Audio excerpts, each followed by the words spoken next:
Hello everyone, welcome to GoTarryn TV. This is Dr. T, PhD, the Prodigy of Sports Psychology, welcoming you for week number 9 in this data analysis edition of GoTarryn Health and Fitness's academic research study, and I wanted to share it with you because today we're going to be interviewing participant number 9, and that means we're only 1 week out until the final completion, the very last episode in this playlist. I hope you've been enjoying this as much as I have in presenting it to you. And I mentioned to you the previous 8 other key strategic points that led us to this dissertation study.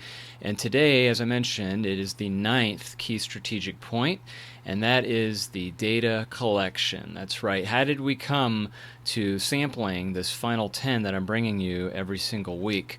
And before that, I had to jump back to how I obtained the initial target population. And I did mention that in a few previous episodes, but let's go back a second and just look at that one more time. At first, the way this worked was by gathering 50 participants that met the eligibility criteria in the target population, and that was done through something called Amazon Mechanical Turk. That was the net, so to speak, in casting out to ascertain the individuals that would meet the eligibility requirements of participating in the study. And out of those 50, those are the participants that initially completed a demographic study, and that would confirm their eligibility to participating in this study. In addition to that, they also completed a self-determination theory basic psychological needs and frustration scales survey, and I had explained in a previous episode how we took a composite of those goals, both how much weight they lost, body fat reduction, in a conjunction with their self-determination score. I took the final 15 individuals and invited them to a 45 to 60 minute interview that I've 45 to 60 minute interview, and you've been listening to those up to this point, and 10 made the final cut. So today we will be looking at participant 9 as we gather this data collection. I'm excited because, as I mentioned, next week, in week number 10, the grand finale, we'll be looking at the 10th key strategic point and just kind of pointing out what we bring to a description of this entire phenomena.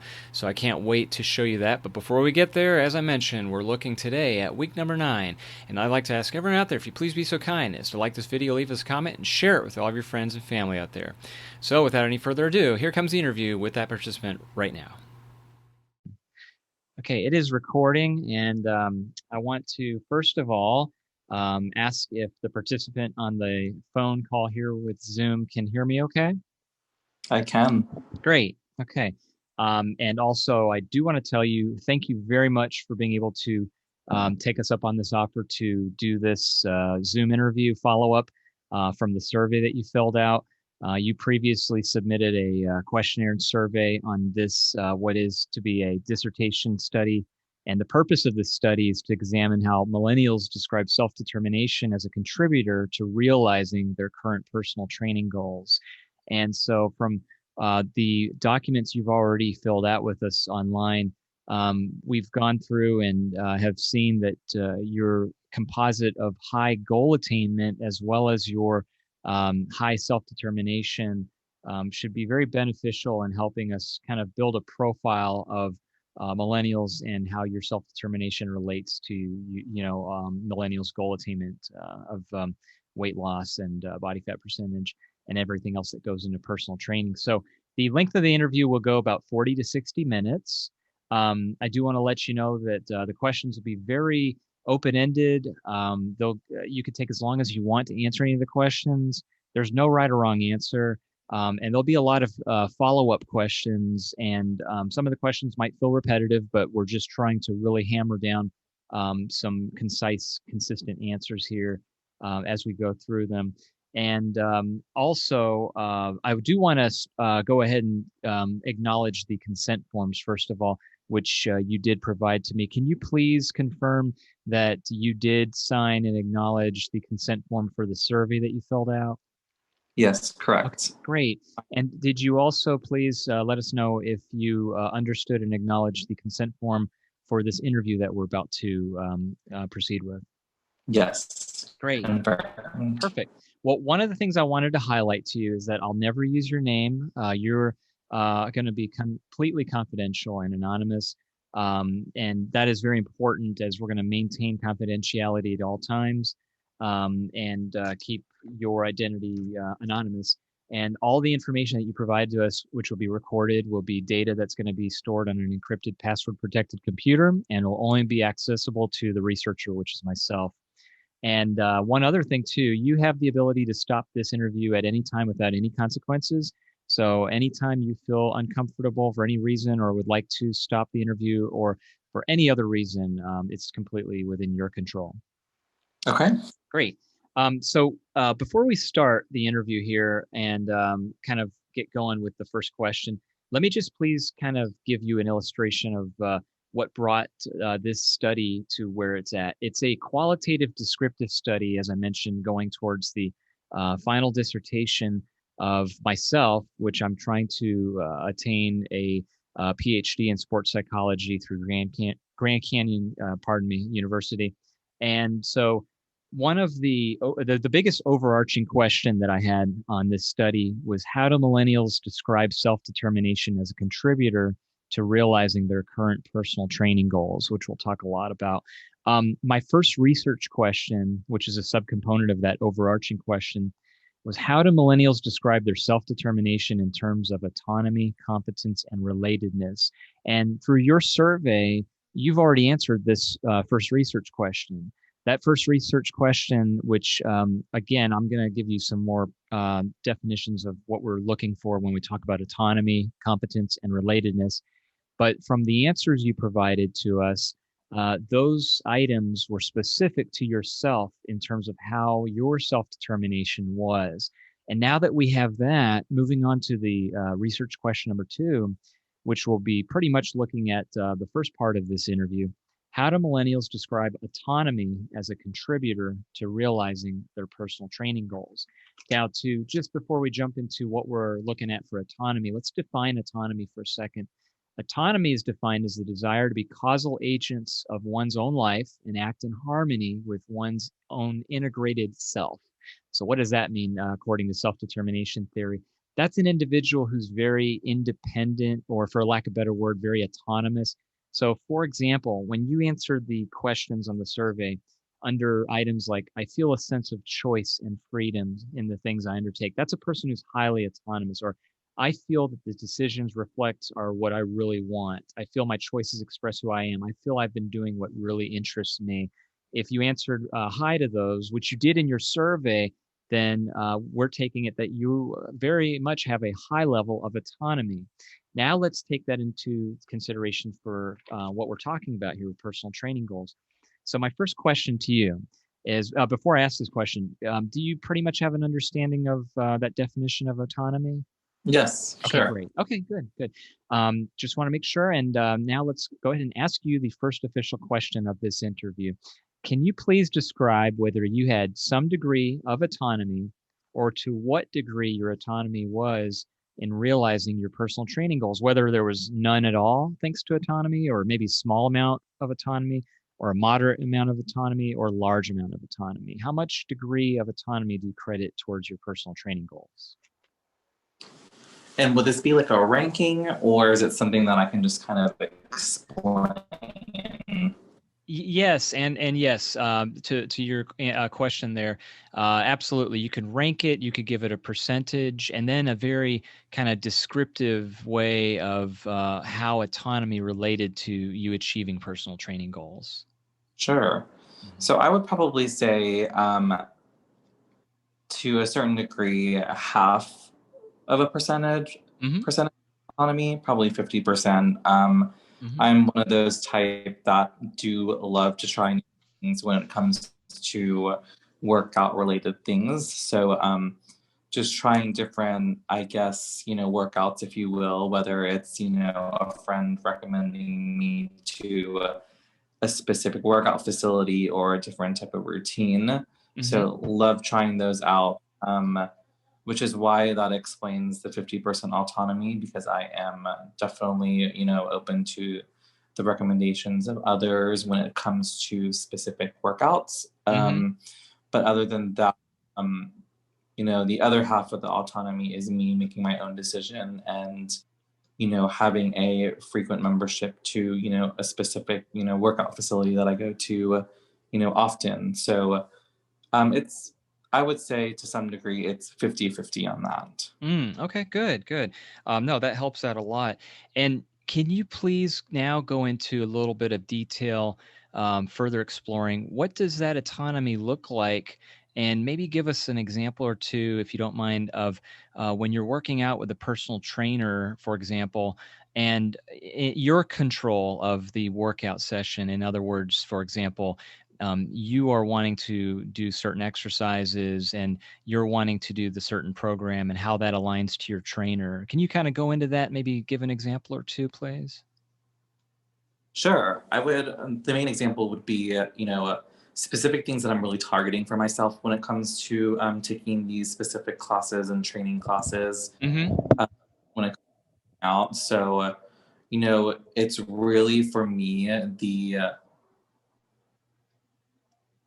the focus on stability for me is what I've been trying to work on for quite some time now. So I think just really, getting into that routine of learning how to be stable when it comes to doing certain workouts on the floor. And these are specific to body workouts, not cardio per se.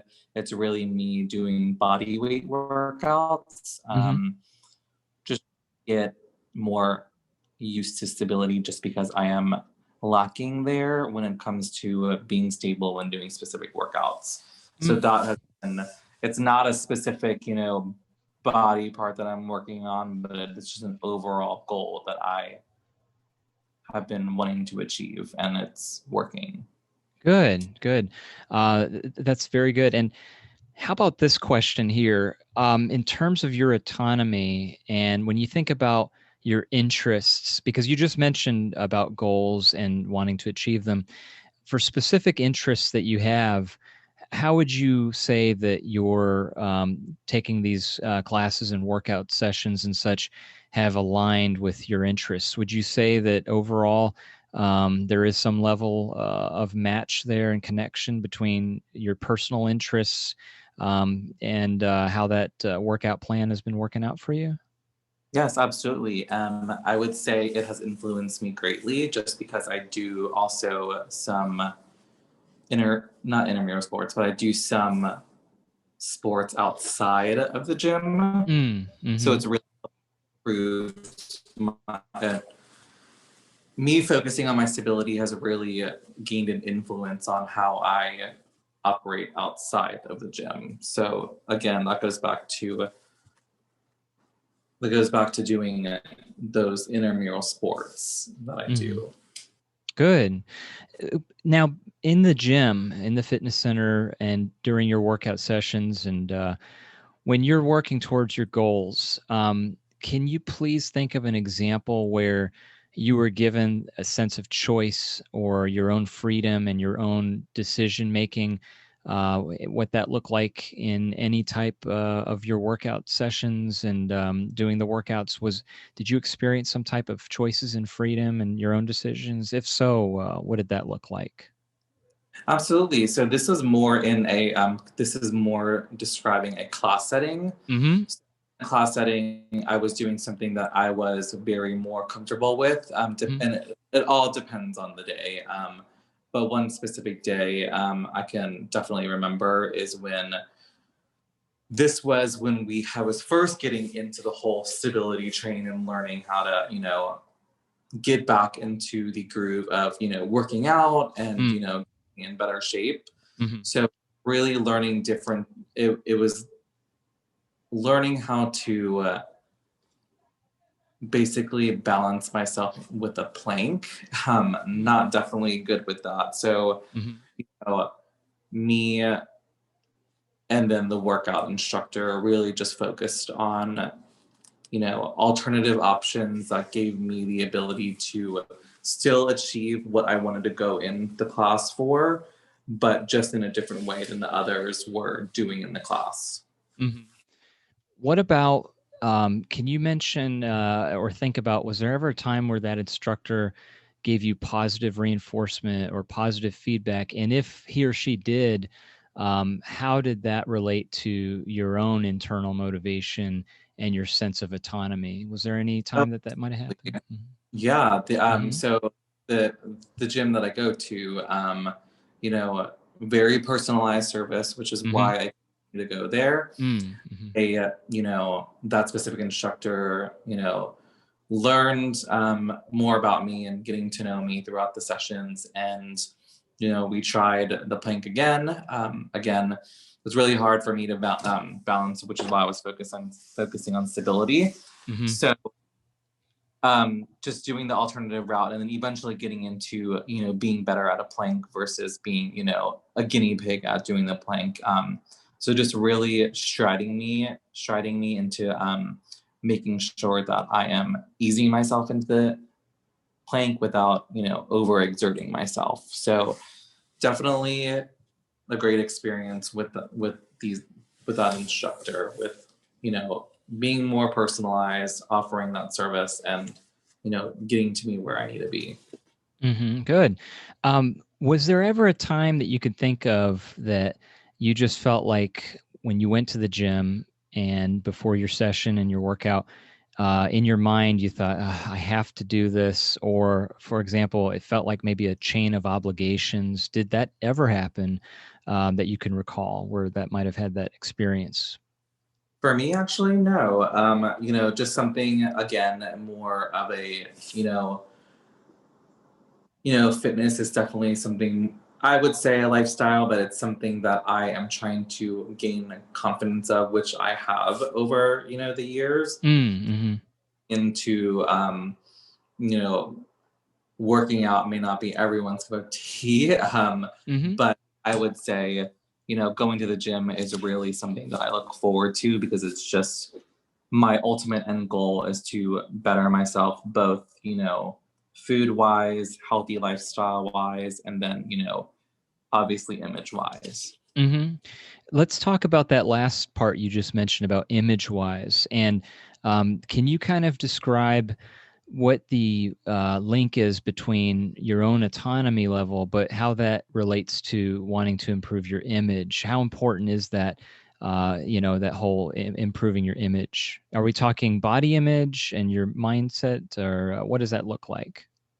Sure. So, you know, just more so, again, it all goes back to goal setting. So I'm not, you know, I'm not inconfident in the body that I'm in. It's just more improving, I'm sorry, you know, improving, you know, what I can do better on, and, you know, keep continuing to strive on. Good. Let me ask you this. Was there any time during your workouts that you might have felt that you were pressured to do too many things? I would say when, and this is all in the beginning phase. So doing my core workout class, there is 3 separate, you know, stations would have. So, you know, just on certain days we would have something called something in line of, like, I would say describe it as a blitz. So, you know, we would be rotating between the 3 stations every so often. Not feeling there was a sense of rush. However, I've grown to learn that I should not be rushing between my workouts, between shifting from each station to station. It's more so working on the quality of your positioning and your pose versus rushing through to get, you know, a specific workout done before you move on to the next station. So that's something that I've grown to learn and better myself at, is, you know, really focusing on the quality of your workout versus the quantity, you know, the timing of it all. Good. Let me ask this question. With your level of autonomy, looking at this from the time you started with your workouts up to the most current recent time, then did your level of autonomy, would you say, increase, or did it stay the same, or were you pretty indifferent to it, or how would you say your autonomy either grew or stayed the same over the course of the time? I would say it grew just Mm-hmm. because it, made me feel confident knowing that, it's not a competition Mm-hmm. when it comes to class settings, training sessions in a class setting. It's not a competition. So it really just grew my confidence knowing that I'm working on the quality of myself and the workout versus trying to finish a workout just because we're going in like, we're going so fast. So it really improved for me in Good. that. Good. How about, we talk about in autonomy, intrinsic motivation, meaning what's internal. And again, you scored extremely high on the self-determination scale of being not only highly competent relatedness, which we'll get to those two components, but very high autonomy. So when we talk about internal motivation and intrinsic motivation, we know we've talked a lot about that here with autonomy, but on the flip side, someone who, unlike you, has low autonomy and depends more on external rewards or external influences. In this case, with working out and looking overall at your goals and how you progressed, was there ever a time that you can recall where you were influenced either positively or negatively by any factors that affected your workout? Again, whether it negatively affected your workout or positively added value to it, or did that not happen? Can you think of anything like that where you might have been externally motivated, either satisfied or frustrated, one or the other? Let me think on this.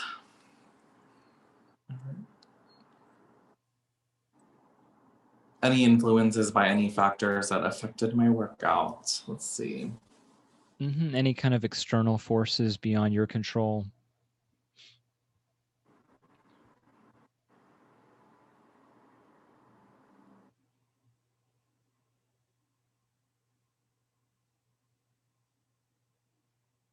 I wouldn't necessarily say it was beyond my control, but when I did have a foot injury for about 3 weeks Hmm. that, did not allow me to work out for some time. Hmm. So definitely I had to get treated for that and go to the doctor and rest on it essentially. It wasn't anything that I could do physical therapy for, but it was just, a minor sprain that I had to that hindered myself from going to the gym. I'd probably say that would be. Good. On that injury note, let me ask this. Either at the beginning of your workouts, when you first started exercising, or during the course of it, was injury prevention or anything to do with injury ever have to come in consideration? Was that there in terms of your autonomy? In other words, you were autonomous in prioritizing, saying, I'm going to make sure this is at the top of what my concerns are, or not necessarily? It was not something that I thought about, Okay.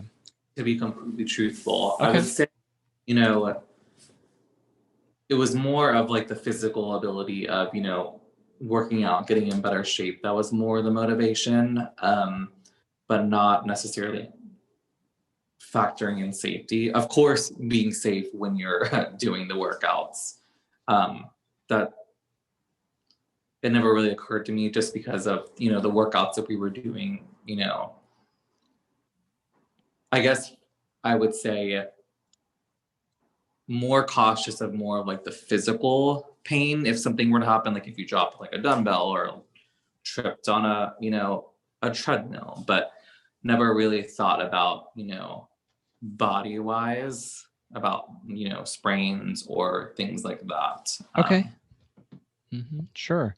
Good. Let me ask this question now. We've really hit autonomy a lot here.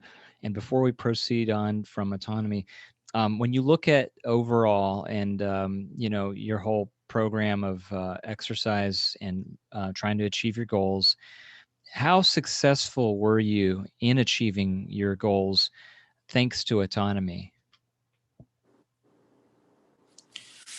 I'd say overall satisfied, just because I've got to where I want to be, and I'm only improving myself from here. So I think really just focusing on, and having that discipline really helped me too. The lack of motivation never really was a thought process for me. I was never unmotivated to do something when it came to, working out. So I would say frequenting the routine really helped me with getting used to more of like the fitness world. Okay, great. Now I'd like to go ahead and move on to discussing the second of three components in self-determination. And you've mentioned the word confidence many times in the first several minutes of the interview. And a synonym for confidence can be competence. And so research question number 3 here is, how do millennials describe competence as a contributor to realizing their personal training goals? So as we speak about competence, some examples from your survey that you filled out, again, scoring very high on some things like, I feel confident that I could do things well. I feel capable at what I do. I feel competent to achieve my goals. I feel I can successfully complete difficult tasks. So scoring very high on all of those. Now let's take those into consideration here in the reaching your goals and personal training realm. So my first question to you as we talk about competence is, can you please describe whether you had some degree of competence, or to what degree your competence was, be it 0, small, moderate, large, in terms of realizing your fitness goals?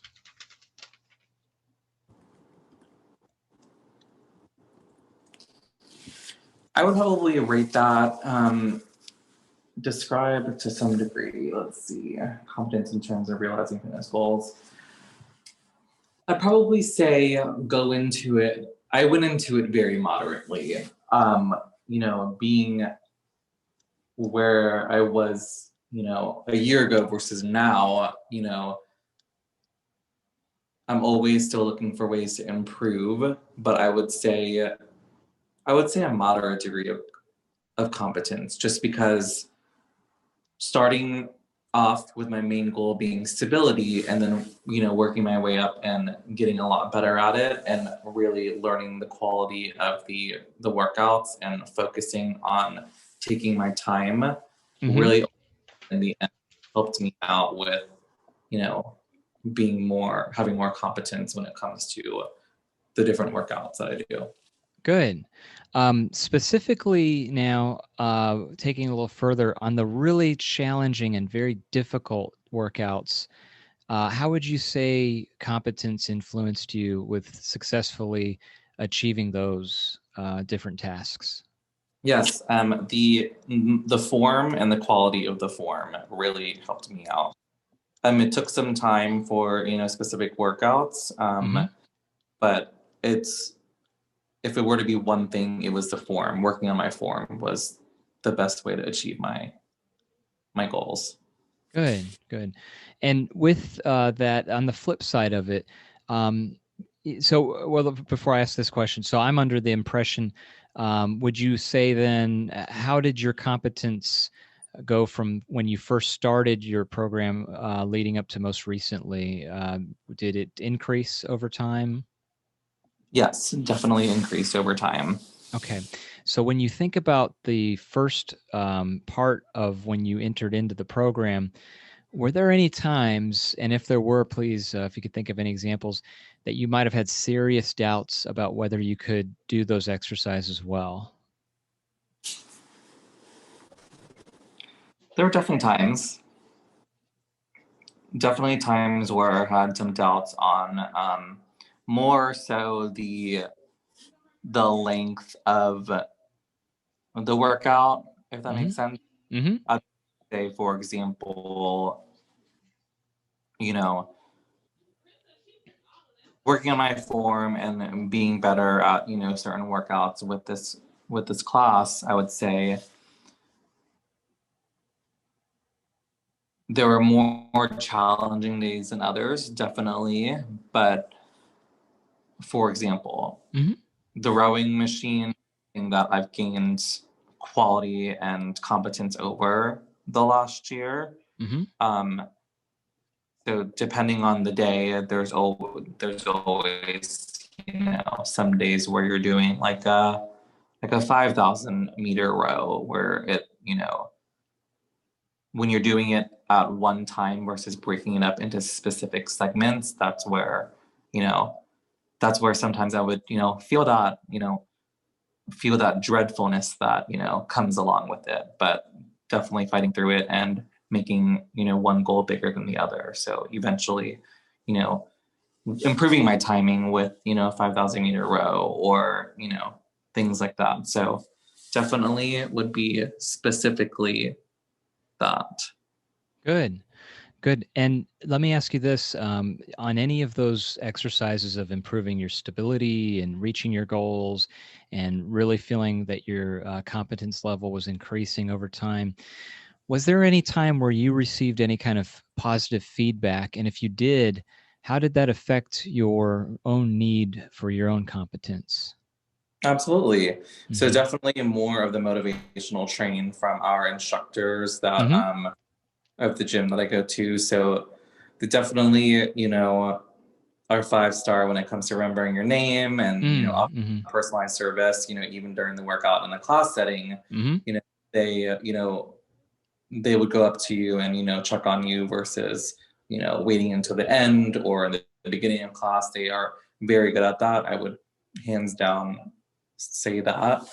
But definitely that motivation that I get, you know, it helps. It improves my competence and, you know, working on my form, you know, if my form is off, you know, for one position, for one workout, you know, they'll help me correct it right away. There's no shame, there's no, you know, embarrassment. It's all helpful.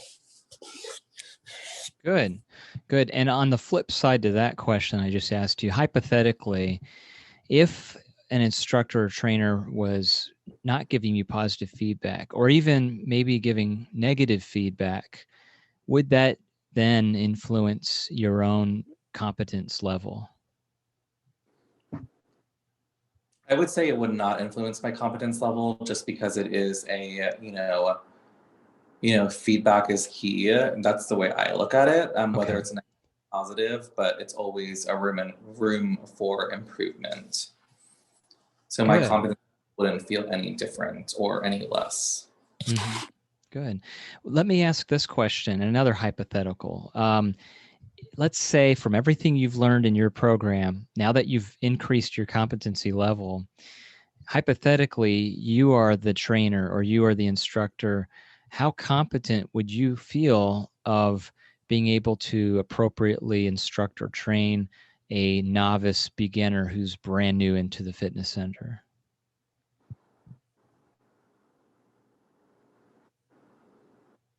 Are you able to repeat that one more time? Yes, certainly.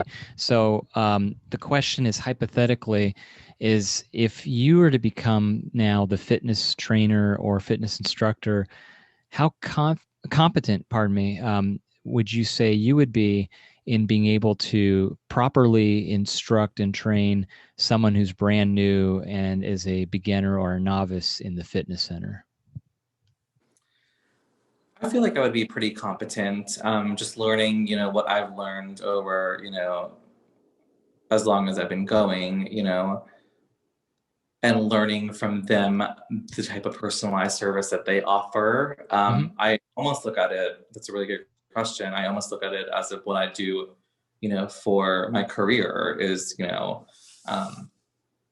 it's really just providing that luxury customer service for my career. But, you know, taking that knowledge and then using the knowledge that, you know, or using the customer service that I'm being provided from the trainers at the gym that I go to, they, you know, compiling all that together, you know, I would be highly competent with, you know, being able to motivate, you know, improve a novice workout student. Good. Yeah, good answers. let me now kind of mix this competency that we're talking about with autonomy for a minute.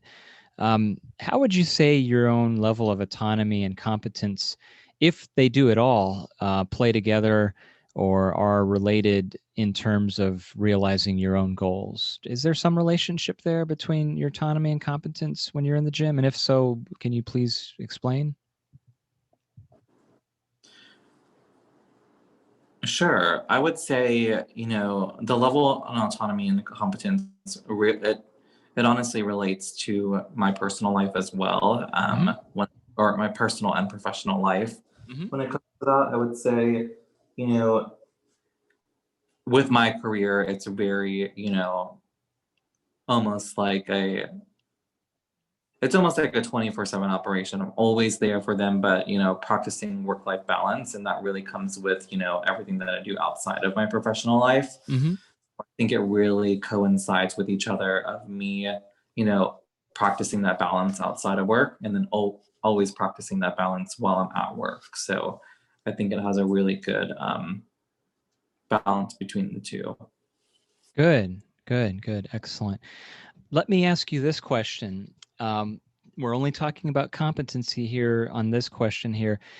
How successful were you then in achieving your goals thanks to your level of competency? I would say 100%. Really just having that focus and drive. Good. So is it safe to assume then we can say that your level of competency then is ahead and a priority more important than your level of autonomy? It is. It's very much a priority. Interesting. Okay, very good.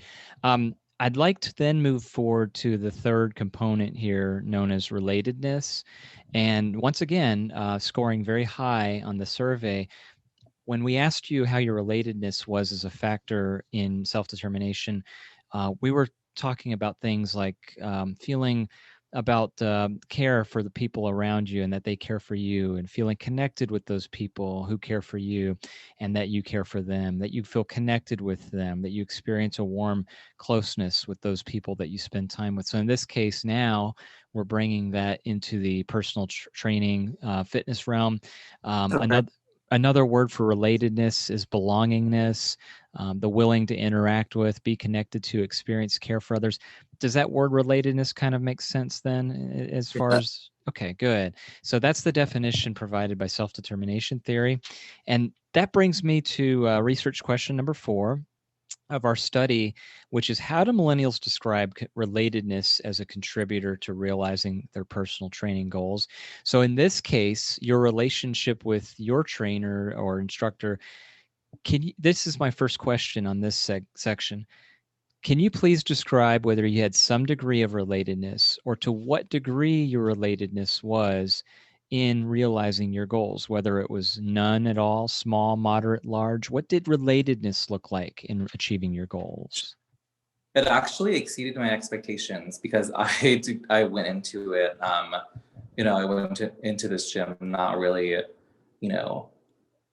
really just focusing on, going to the gym and, getting a quality workout and, improving my, health lifestyle.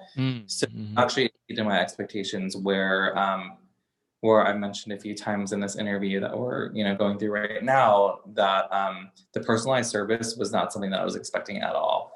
And also the group setting that I'm in, you really get to know the people that go to your classes, whether they're at the same time or you run into them into passing. It's not a large studio, so just really connecting with them. I'm always a believer of, building relationships. So that really helped. And that is not something that I was expecting at all going into really just adding the gym as my routine of the day and not expecting, having that personalized service and meeting others and building those relationships. That's interesting. So can you explain a little further then? I'm assuming if given the two choices of satisfied versus frustrated, I would strongly assume from your answer that this realization of relatedness was more towards satisfaction of your own needs then? I would say so, because it was also another, it also added as another factor of me, being motivated to, go to the gym. Interesting. Okay, good. And so with this, in interest of relatedness and kind of surprise, as you mentioned, with being able to find how important that was to you, where does that rank if you had to prioritize? We know that competency you rated way high. Autonomy was up there as well. How do you rate relatedness if we factor in competency and autonomy now? We're kind of juggling those three. What does that relationship look like of those three? I would say comparing the three, definitely more. I would definitely say more competence than relatedness, but I feel like these two play a really big factor in my decision to continue going to this gym. Mm-hmm.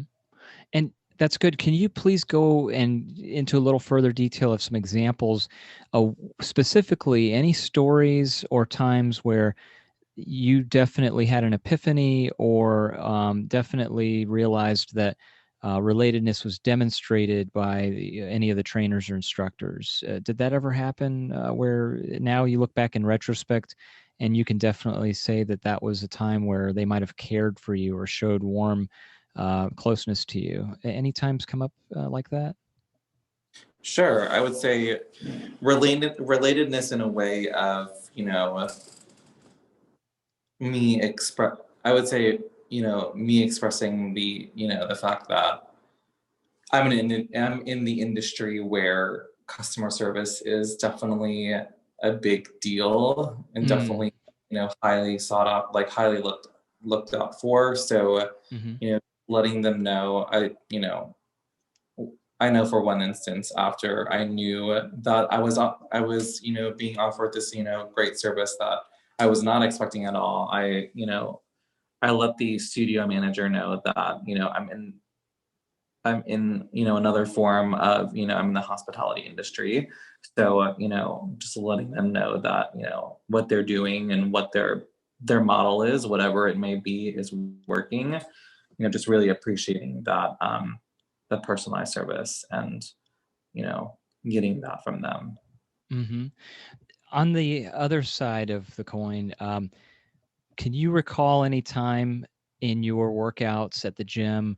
Was there ever a time where you might have felt that the relationships with either the trainer or the instructor might have felt superficial, or even a feeling of cold or distance from anyone who was in charge or directing your workouts? Did those feelings ever come up?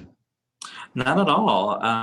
Even with being a small studio, some classes, pre-COVID could be, anywhere up to 45 members at once. A lot different now with COVID, but they still know every single person's name, and that's something that really sticks out to me.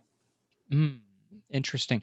So I'm under the impression then now with COVID, as you just mentioned, those classes are significantly less in capacity? Very, very much so. Okay. Now, because of that, then, would you say that had positively affected you, negatively affected you, or neutral, very indifferent to that? I would say I would say neutral. It hasn't, affected me in any way. I mean, I'm still, you know, maintaining those relationships of people that I know that go to that gym and that work at the gym. So still receiving, still feeling that relatedness there. But I would say neutral. Okay. How about overall, this factor of COVID, did it affect your workout goals, routine, program in any way whatsoever? It did when and this is more so, beyond control. Uh-huh. When the gyms closed, during the first portion of the the wave we were going through.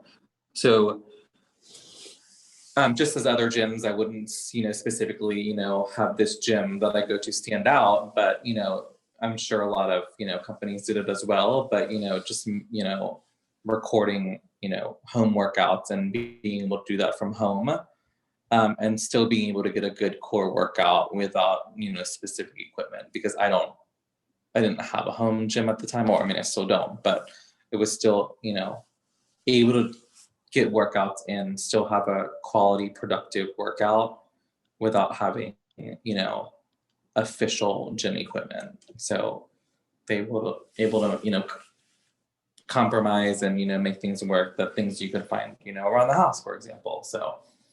And with those examples, then, how did those home workouts virtually compare to the real live in-person workouts as far as relatedness is concerned? Was relatedness different then, better, worse, or not affected?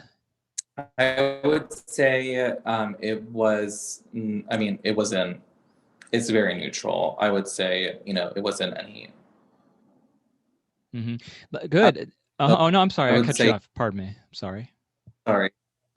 I would say going in person is a lot more productive on my part. Okay. It just gives you that more, it gives you a more sense of motivation, in my opinion, just physically going there and, doing the workout. But, doing it from home, I didn't see any difference as far as a lack of relatedness. We obviously, they obviously couldn't see us on the screen because it was a video, Okay. but they couldn't see them. So. Okay, But good. I didn't feel any type of, sense of like, oh, I'm not getting, the service that, I'm looking for. It didn't bother me. Good. During this time. Good. Then in that, how about this hypothetical question?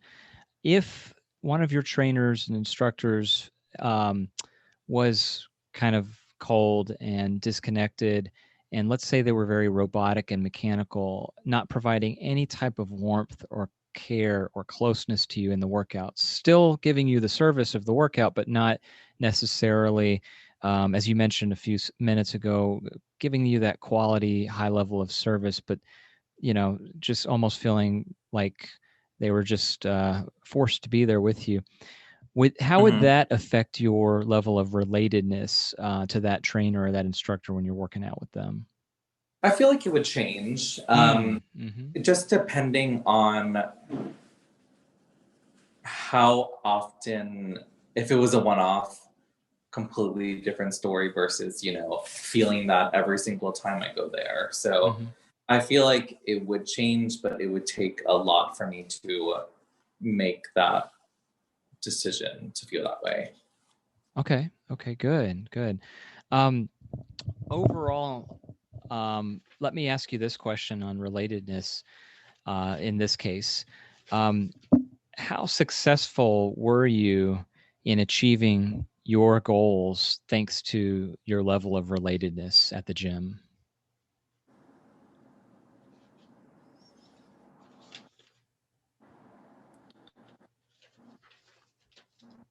I would say successful. Having that confidence that having the confidence and, showing that I can comfortably talk to the instructor during the class for alternatives. If it's something that was a challenging workout, I had no discomfort in speaking with them about, improving the workout, how I can, better myself in terms of form or, quality workout. So I would say success. Okay, good.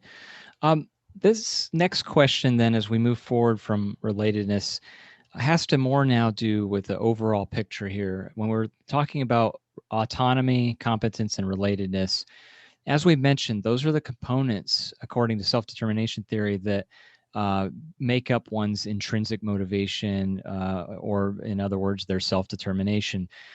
Now, when we think about self-determination, this is a very general, broad question, and you can answer this however you'd like in terms of generally speaking or more specifically speaking to what we've been talking about with achieving goals.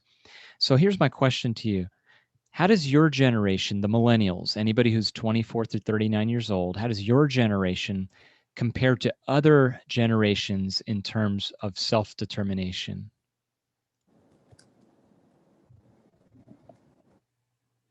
I need to let that sink in. Take all the time you need. It's a bit fully loaded question. Yeah.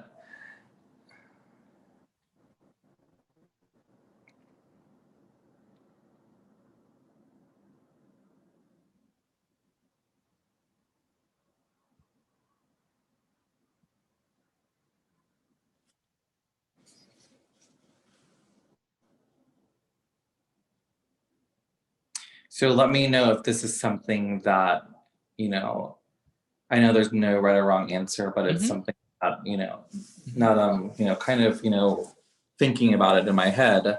It's definitely more of a general statement, and probably more so, I guess it could be personal as well, but because it works for me. But I would probably say, comparing to other generations, I'd probably say, you know, having that drive and motivation and having that confidence level of, you know, being able to have just the self-determination overall is, honestly, I think it might be technology. Just, you know, having be the forefront of, you know, the time period of, you know, being introduced to the technology that, you know, comes with apps, websites, YouTube, and just really understanding how different platforms operate. At least for me, it was not a challenge, very easy to, you know, understand how to, you know, use apps and, you know, maintain goals from there. But I would probably say technology really helped with self-determination for millennials compared to other generations. That's interesting. No, that's a very intriguing answer. That's excellent. And I want to also ask you one more question here as we're getting towards the end of the interview, and then I'll give you a chance to make any comments or ask any questions if you have any. I'd like to now, yes, please, if I may confirm your demographic data that you previously provided. Sure. And I have on here that you are 30 years old, male of Asian Pacific Islander ethnicity. Correct. And when the question was, how long have you been working out with a personal trainer for, we're looking at 6 months to a year? Correct. And then finally, on average, how many times do you work out with your personal trainer? Twice per week? Twice per week, yes. Okay, perfect. Excellent. That concludes all the questions I have for you in the interview. And I'd like to now ask if you have any questions or comments at this time before we wrap up. No specific questions. Perfect. We appreciate your time. This has just been wonderful. And I want to thank you so much again for sharing this information with us, as it's been very valuable. And if you'd like to get a copy of the final study dissertation so you could kind of see that profile that we've built and you could see yourself in that dissertation as well, of course, being confidential and anonymous, by all means, we can get that to you as well. Sure, that would be great. Perfect. Well, I want to tell you again, I'm going to hit the stop button right now. And again, I really appreciate your time, and I hope you have a wonderful rest of your evening. Great. Thank